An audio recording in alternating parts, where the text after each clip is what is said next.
പ്രിയ പ്രേക്ഷകർക്ക് സീരിയൽ ന്യൂസിലേക്ക് സ്വാഗതം. കൂടുതൽ സീരിയൽ ന്യൂസുകൾ അതിവേഗം ലഭിക്കുന്നതിന് ഈ ചാനൽ സബ്സ്ക്രൈബ് ചെയ്യുക. ബെൽ ഐക്കൺ മറക്കാതെ ക്ലിക്ക് ചെയ്യുക. വീഡിയോ ഇഷ്ടമായി എങ്കിൽ ലൈക്ക് ചെയ്യാൻ മറക്കരുത്. അബിയോട് ഒടുവിൽ നകുലിനെ കുറിച്ചുള്ള സത്യങ്ങൾ പറയുന്നതിനായി തയ്യാറായിരിക്കുകയാണ് ഇപ്പോൾ ജാനകി. മാത്രവുമല്ല, തൻ്റെ വിവാഹം അയാളുമായി നടക്കാൻ പോവുകയായിരുന്നു. പക്ഷേ അവസാന സമയത്താണ് അയാളൊരു ചതിയനായിരുന്നു എന്നുള്ള കാര്യം ഞാൻ തിരിച്ചറിഞ്ഞത്. ഇതോടെ ആ വിവാഹത്തിൽ നിന്ന് ഞാൻ പിന്മാറുകയായിരുന്നു എന്നതാണ് സത്യം. എനിക്ക് അയാളുമായുള്ള ജീവിതം മുന്നിലേക്ക് കൊണ്ടുപോകാൻ താല്പര്യം ഇല്ലായിരുന്നു എന്നതുകൊണ്ട് തന്നെയാണ് ഞാൻ അങ്ങനെ ചെയ്തത്.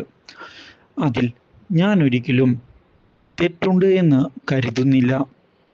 ഇനി ഞാൻ ചതിച്ചു എന്നുള്ള തോന്നൽ അബിക്ക് ഉണ്ട് എങ്കിൽ എന്നെ ഉപേക്ഷിക്കാം. അതിൽ ഒരു പ്രശ്നവും എനിക്കില്ല. സത്യങ്ങൾ അറിഞ്ഞതിനെ തുടർന്ന് ജാനകിയോട് നീയെടുത്ത തീരുമാനം തന്നെയാണ് ശരി. ഞാൻ നിന്റെ കൂടെ തന്നെ ഉണ്ട്, അബി ഉറപ്പു നൽകുന്നു.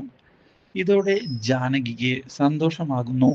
പക്ഷേ ഇതേ തുടർന്നാണ് അപർണ ജാനകിയെ കൊല്ലുന്നതിന് വേണ്ടിയുള്ള കൊട്ടേഷൻ കൊടുക്കുന്നത്.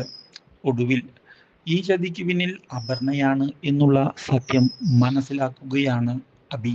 Do like, share and subscribe.